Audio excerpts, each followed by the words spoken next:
Chioma stared at the empty dustbin in her bathroom. Her menstrual pad was gone without a trace. At first, Chioma thought it was nothing, but when shadows began calling her name from the mirror, she realized her billionaire boyfriend wasn't just after her love, he was after her life. Chioma was called the Queen of Lagos because of her beauty, the kind that made successful young men lose their senses. But she never knew that this same beauty would land her in trouble and open the door to endless pain. When Chioma left her poor village that morning, her father, a church pastor, had prayed for her, asking God to protect her in the big city. Her mother gave her roasted groundnuts and a bottled water, urging her to be careful. But Chioma wasn't afraid. She believed her beauty was her ticket to a better life. As the bus crawled into Lagos, Chioma stared out the window with wide eyes. Tall buildings and expensive cars she only saw in movies, women wearing wigs that cost more than her father's church building. This was the life she wanted.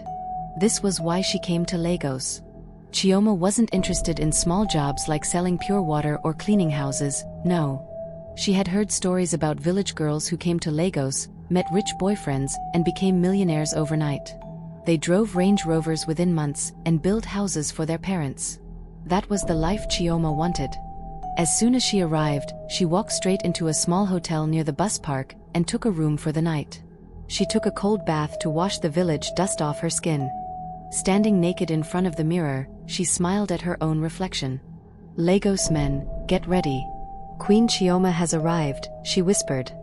The next morning, Chioma dressed in her tightest dress, wore a red lipstick, sprayed a cheap perfume, and marched straight to the hotel manager's office. The manager, Henry, couldn't help but stare. She was raw beauty, the type rich men were always asking him to find.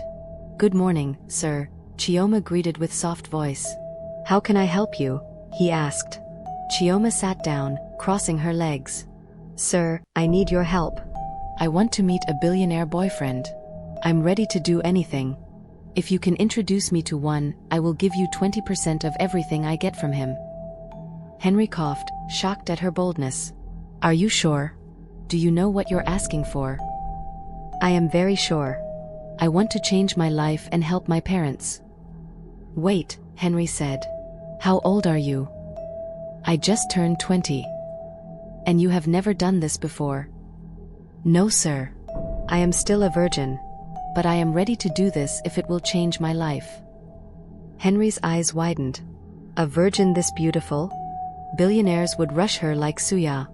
"Do your parents know you are here for this business?" "No, sir, they think I came for a cleaning job. My father is a pastor, and my mother sells akara. They won't understand. I told them I was traveling to Lagos with a friend to find menial jobs to sponsor my education. I don't tell them about this, and they never ask to see the friend I'm traveling with. But I'm an adult and mature enough to decide for myself." "You are too innocent for this city. Men here are dangerous," Henry said, shaking his head. Out of pity, he made her an offer. "Why don't you work here? We pay cleaners 70,000 naira monthly. With your condition, I'll be paying you 100,000. We can promote you to a secretary position when our current one leaves in 3 months. With free food and accommodation. You'll soon save enough to go back to school." Chioma smiled politely. "Thank you, sir, but I didn't come to Lagos to clean toilets." Henry sighed. "All right. There's one man who has been asking for a beautiful virgin girl. His name is Obi. He's rich. Very rich. But what?" Chioma cut in. "I don't know much about him. His money comes fast, too fast. Rich men in Lagos can be dangerous. I will be careful, just connect me." That evening, Henry called Obi. He drove into the hotel compound in a Rolls-Royce, his iced wristwatch shining brighter than streetlights. When he saw Chioma, his smile stretched from ear to ear. Before they left, Henry pulled Chioma aside. Listen to me. You are like my younger sister now, be careful with this man. You don't know what's in his heart, and money can be dangerous. This path you've chosen is risky. Even though you want a serious relationship with a billionaire, I can't guarantee your safety. I know little about him. Remember, you're the only child of your poor parents. Try and be safe." Chioma laughed. "Don't worry, Henry. I know what I'm doing." Still, Henry made them sign an undertaking stating he was only introducing them. If anything happened, he wasn't responsible. He refused the promised 20%, saying, "I want nothing from this. Just stay safe." That night, Chioma followed Obi to his mansion. The house was bigger than anything she had seen before. Gold, diamonds, luxury everywhere. Obi treated her like a queen, calling her his treasure. When Obi discovered she was truly a virgin after their first night together, he was overjoyed. "I have waited for a girl like you all my life." The following week, he bought her a brand new Range Rover. Chioma's heart danced with joy. "Next, we will build your parents a house and send you to school, a special boot camp for cybersecurity." In just 1 week, her life changed completely. She thought all her village friends would envy her, and her parents would finally have a better life. As days passed, Chioma became the hottest babe in Lagos. Her beauty and showing off her boyfriend's wealth oppressed many ladies. Other billionaires offered her gifts, cars, jewelry, even mansion, just to get her attention.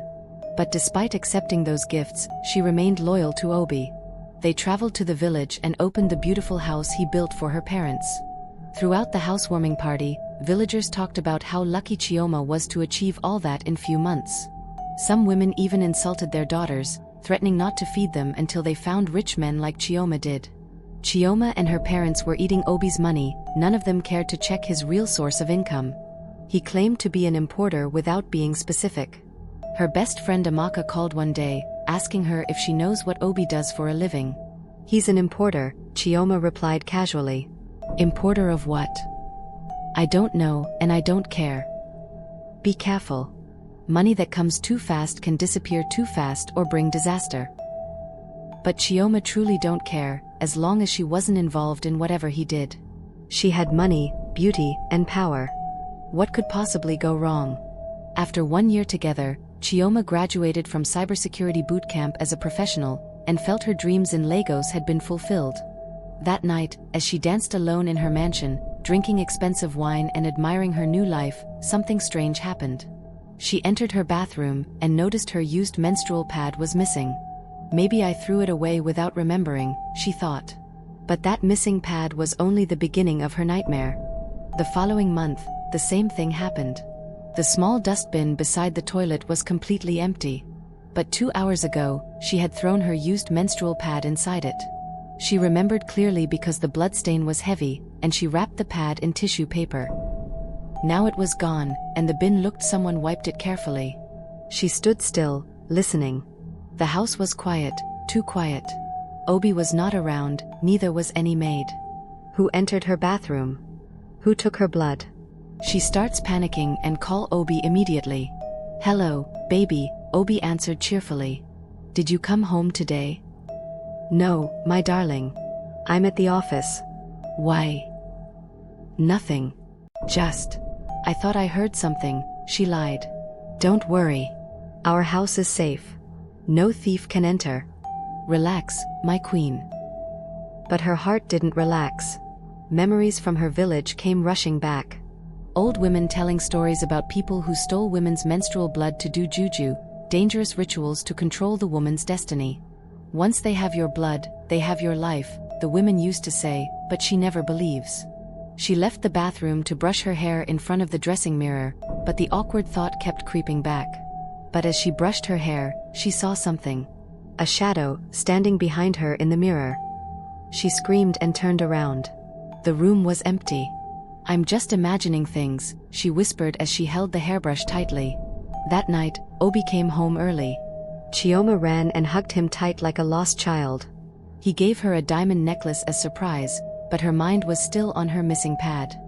The next morning, she asked the maid as soon as she walked in, "Did you clean my bathroom yesterday?" The maid shook her head. "No, madam. I didn't enter your room." She stared into the maid's eyes and asked if she was sure. "Yes, madam. I swear." If the maid didn't take the pad and Obi didn't come home, then who entered her bathroom? Who took her blood? That afternoon, Chioma dressed up and drove to Henry's hotel. His face lit up when he saw her. He hadn't seen her in weeks. "My Lagos queen." Henry greeted her, but she didn't smile. "Henry, I need to ask you something." Anything, my dear. Chioma leaned forward and whispered, "Do you know if Obi believes in juju?" Henry's smile disappeared. "Why are you asking that?" "Just tell me," she asked with a trembling voice. Henry sighed. "Obi is rich. Very rich. And in Lagos, money like that doesn't come from only business. Some say he has strong spiritual backing. Many Lagos billionaires have secrets, dark secrets." Chioma left the hotel confused and afraid. As she drove through the streets, she saw an old woman selling herbs beside the road. Her face looked familiar, like someone from her village, so she stopped and walked up to her. "Good afternoon, Mama," she greeted. The woman looked at her for a long time, then shook her head sadly. "My daughter, your spirit is troubled." Chioma's mouth opened slightly. How did this woman know? "Come, sit down." The woman took her hand and closed her eyes. "Someone close to you has taken your blood. I see it inside a black pot, and they are calling your name over and over." Tears filled Chioma's eyes. "Ha, Mama, what will happen to me? If you don't act fast, they will tie your destiny. You will become a slave, a queen in chains." She returned home, shaking with fear. Obi noticed and asked, but she said nothing was wrong. That night, she couldn't sleep. Using her cybersecurity knowledge, she traced Obi's transactions and messages while he was snoring. She discovered he belonged to a secret cult that targeted young virgin women. They start a relationship with them, and their wealth start increasing the day they take the woman's virginity. They spend money on the women and their families but never marry them, because the women's destinies had been taken. She saw pictures of young women who became victims, how they became lean like skeletons before they died. After spending the first night with the girl, they steal her used menstrual pads every month to renew the ritual until their victim starts to decline in weight, till they die, then look for another victim. She felt a sharp pain and began shaking. None of the families could raise a case, as the men appeared cared and provided for them, even after their victims died. Chioma finally realized why her pads were missing every month. She confirmed the old woman's warning, and knew she had to find that black pot. At 2 a.m., she tiptoed out of bed, and started searching the house. She opened cupboards, and searched the freezer for anything strange. She reached a storeroom, but it was locked. She remembered where Obi kept the spare key, found it, and opened the door. The room was dark and smelled foul, like rotten meat mixed with old herbs. On a small wooden table, she saw it, a black clay pot covered with red cloth. She wanted to run, but her legs refused to move. Slowly, she lifted the cloth. Inside were her used menstrual pads, wrapped with tissue and soaked with dried blood. She wanted to scream for help, but the sound died in her throat as her body shook violently. She was about to carry the pot and smash it on the floor to free herself, when she felt a hand on her shoulder. She turned sharply. It was Obi. Looking for something. His face was calm but his eyes were cold. Her mouth opened, but no words came out. "I told you this house is safe. Do you know why? Because everything inside it is under my control." Tears rolled down Chioma's cheeks as she whispered, "Why did you take my blood?" Obi smiled, wiping her tears. "Because I love you, and I can't lose you." "That's not love. That's prison." "No, my queen. That's power." He led her back to bed and held her close like nothing happened. But Chioma didn't sleep. Her mind was screaming and begging for help.